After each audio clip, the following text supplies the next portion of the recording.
কে ভাতা আমি দিচ্ছি তাহলে আমার মহামান্য আদালত হাইকোর্ট জানতে চেয়েছে তার শ্বশুরের টাকা, অনুব্রতর গরু চোরের টাকা, পার্থর অপার বাড়িতে যে টাকাগুলো তার ভাগের টাকা, নাকি সোনা বৌদির পাচার করা টাকা, কোন নওশাদ সিদ্দিকী তো নো ডাউট ভয় পেয়েছে।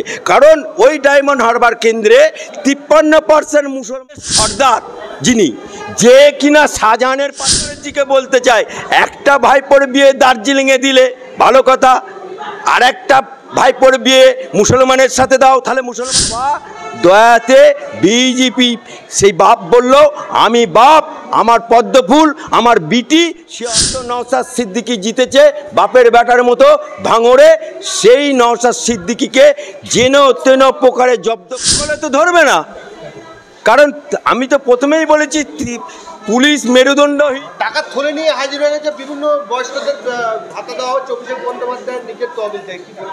দেখুন, বয়স্কদের ভাতা বা সরকারি যে প্রকল্পগুলো সেটা পশ্চিমবঙ্গ সরকার করুক, কেন্দ্র সরকার করুক, তাহলে কোনো একটা ব্যক্তি বা সাংসদ সে যদি বলে আমি বয়স্কদেরকে ভাতা আমি দিচ্ছি তাহলে আমার মহামান্য আদালত হাইকোর্ট জানতে চেয়েছে তার সোর্স অফ ইনকাম। তাহলে এত টাকা সোর্স অফ ইনকাম কোথা থেকে পেল যে তিনি তার সাংসদ এলাকার লোকেদেরকে টাকা বিলি করছে, হ্যাঁ বার্ধক্য ভাতা দিচ্ছে? তাহলে কি উনি কি বাড়িতে টাকা ছাপেন, ঠাপা করে টাকা ছাপেন নাকি? হ্যাঁ, অভিষেক ব্যানার্জি নাকি গরু চোরের টাকা, অনুব্রতর গরু চোরের টাকা, পার্থর অপার বাড়িতে যে টাকাগুলো তার ভাগের টাকা, নাকি সোনা বৌদির পাচার করা টাকা, কোন টাকাই দেবে তিনি? সোর্স অফ ইনকামটা বলুক যদি বাপের বেটা হবে। আরে নওশাদ সিদ্দিকীকে ভয় পেয়েছে কিনা, নওশাদ সিদ্দিকী তো নো ডাউট ভয় পেয়েছে। কারণ ওই ডায়মন্ড হারবার কেন্দ্রে 53% মুসলমান ভোট আছে, আর বাংলার বুকে মুসলমানদের দয়াতে এই মমতা ব্যানার্জির সরকারটা চলছে। কারণ আপনি দেখুন আঁকড়াটা দেখুন, 21 সালের 5 to 7% হিন্দু ভোট পেয়েছে মমতা ব্যানার্জি, বাকি 100% মুসলমানের ভোট পেয়েছে। আর সেই মুসলমান ভোট যদি নওশাদ সিদ্দিকী মুসলমান লিবাস পরা ওই 53% ভোটে ভাগ বসিয়ে দেয়, তাহলে খেলা জমে যাবে, সাড়ে লড়াই হবে। জনতা জনার্দন যাকে দোয়া করবে আশীর্বাদ করবে সেই জিতবে। আরে গুন্ডাদের সর্দার যিনি, যে কিনা শাহজাহানের পাশে দাঁড়ায়, যে নাকি অনুব্রতর পাশে দাঁড়ায়, যত গুন্ডা মস্তান চোর চাচেরি ভোট লুটেরা আছে সব তো মুসলমান। বাংলার বুকে মুসলমানদেরকে তো ফুটবলের মতো ব্যবহার করেছে। বাংলার মুসলমানদের কি উপকার হয়েছে? বাংলার মুসলমানদেরকে কতিপয় চারানা মুসলমানদের উপকার হয়েছে কতিপয় নেতা, যেমন ওই 8 ফেল নওশাদ সিদ্দিকীর চাচা তোমার তোহা সিদ্দিকী, তার উন্নতি হয়েছে।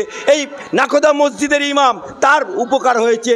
আর এই রকম শাহজাহানের মতো, শেখ শাহজাহানের মতো যত নেতা আছে যারা ভোট ক্যাচেরা, যারা ভোট লুটেরা, তাদের উন্নতি হয়েছে। প্রকৃত মুসলমানদের কোনো উন্নতি হয়নি, হিন্দুদের উন্নতি হয়নি। শুধুমাত্র উনি নটঙ্কি করে যাচ্ছে। উনি মমতা ব্যানার্জি বলেছে না, ওই দার্জিলিংয়ে গিয়ে একটা ভাইপোর বিয়ে দিয়েছে, ভাইপোর বিয়ে দিয়ে কি বলল, আজ থেকে দার্জিলিংয়ের মানুষের সাথে আমার আত্মিক সম্পর্ক হয়ে গেল, তাই 2 হাত তুলে আমি এখানকার মানুষদের উন্নতি করব। তা আমি মমতা ব্যানার্জিকে বলতে চাই, একটা ভাইপোর বিয়ে দার্জিলিংয়ে দিলে ভালো কথা, আর একটা ভাইপোর বিয়ে মুসলমানের সাথে দাও, তাহলে মুসলমানদের উন্নতি হবে। আর একটা ভাইপোর বিয়ে মতুয়াদের উন্নতি করতে, মতুয়াদের সাথে দিয়ে দাও, তাহলে মতুয়াদের উন্নতি হবে। কি বলতে চাইছে মমতা ব্যানার্জি? সে বিং এ ওয়েস্ট বেঙ্গলের চিফ মিনিস্টার, জনসাধারণের উন্নতি করবে। সেখানে উনি ভাইপোর যেখানে বৌমা হবে সেখানে উন্নতি করবে। অবাক কাণ্ড। বর্তমান শাসক দলের এমএলএ মন্ত্রীরা বলছে নওশাদ সিদ্দিকীকে ব্যাপকভাবে হেনস্থা করছে, বিভিন্নভাবে ওনাকে টর্চার করেছে। বলা হচ্ছে যে উনি বিজেপির কাছ থেকে প্রচুর টাকা নিয়েছে। যারা বলছে তাদেরকে আমি স্মরণ করেই দিতে চাই, তৃণমূলের রসায়নটা অর্থাৎ ডিএনএটা হচ্ছে বিজেপির। মমতা ব্যানার্জি, আমি তৃণমূলের যারা চারানা 1 টাকা নেতা তাদেরকে বলছি, শুনে নাও, তোমরা তো সব যে বেশিরভাগ নেতা তো 11 সালে ক্ষমতায় আসার পরে এসছে, হ্যাঁ বেশিরভাগ এই শওকত মোল্লা মালটাকে সিপিএমের, সে যেই সরকারে এলো টাপাং করে বলল। এই শাহজাহান মালটাকে সিপিএমের, যেই ক্ষমতা এলো টাপাং করে লাভ দিল। এরকম তো অনেক মাল আছে। এই তৃণমূল দলটা তো হরেক মাল পাঁচশিকের দল। কাকে পাবেন না আপনি? আপনি এখানে সিপিএম পাবেন, এখানে কংগ্রেস পাবেন, এখানে বিজেপি পাবেন, এখানে নকশাল পাবেন, এখানে এসইউসি পাবেন। তাই এই পার্টিটা হচ্ছে হরেক মাল পাঁচশিকের দল।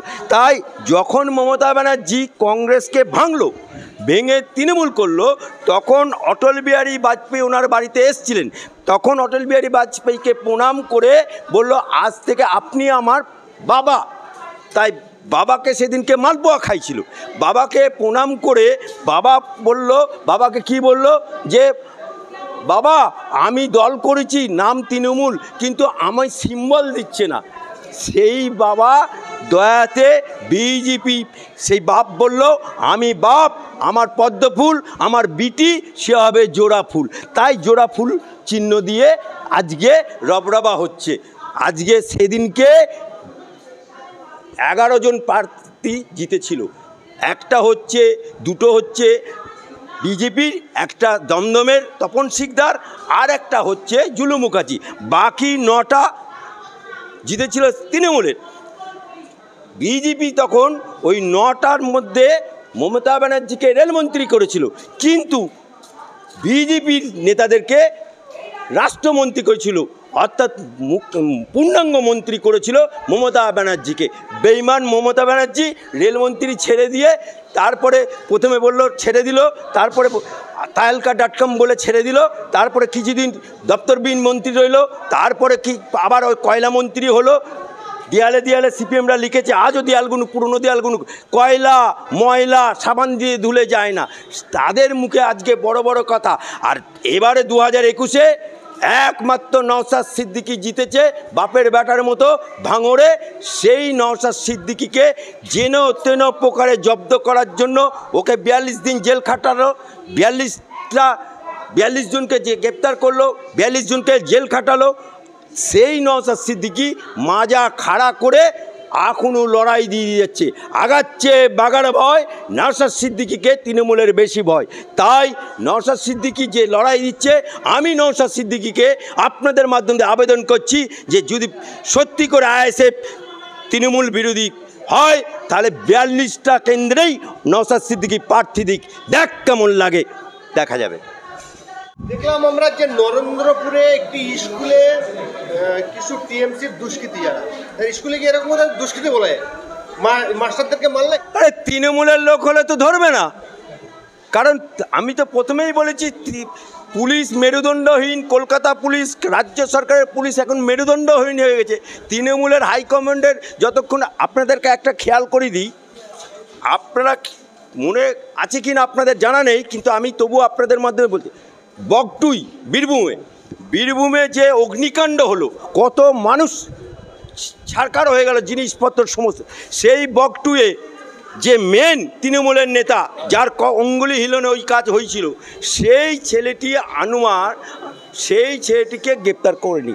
যখন মমতা ব্যানার্জি বগটুয়ে গেল এবং গিয়ে বলল আনোয়ারকে গ্রেপ্তার করতে হবে, মমতা ব্যানার্জি বগটুই থেকে অর্থাৎ বীরভূম থেকে কলকাতা ফিরতে না ফিরতে কয়েক ঘন্টার মধ্যে আনোয়ার গ্রেপ্তার হয়ে গেল। ঠিক সেই রকমভাবে মমতা ব্যানার্জির আদেশের অপেক্ষা করছে, ওরা কোর্টের আদেশ ফলো করে না। আজকে যে পুলিশগুলো আছে, ডিজি থেকে এসপি থেকে আরম্ভ করে ওসি থেকে আরম্ভ করে সব নবান্নের অর্ডারের অপেক্ষায় আছে, অথচ ওদের দিয়ে দেয় না। ওদের ওই যে মাথায় লেখা থাকে সত্য মেব জয়তে, ওইটাকে ঘুরিয়ে দিয়ে ওরা এখন তৃণমূল মেব জয়তে করছে। শিক্ষককে পেটায়, হ্যাঁ, কোন রাজত্বে বাস করছি? অবশ্য তৃণমূলের কালচার এরকম আছে, কারণ আরাবুল ওই একটা স্কুলে গিয়ে দিদিমণিকে জগ ছুঁড়ে মেরেছিল কয়েক বছর আগে। তা ওদের একটা কালচার আছে। আজকে শিক্ষক পেটাচ্ছে, আরাবুলের মতো নেতা জগ ছুঁড়ে মারছে, শিক্ষককে মারছে। এটা আমরা কোন রাজত্বে বাস করছি? এই রাজত্ব থেকে বাংলার মানুষ মুক্তি চায়। তাই ইসবার দেখা দেগা 24 সাল সেমিফাইনাল, ফাইনাল হবে 26-এ।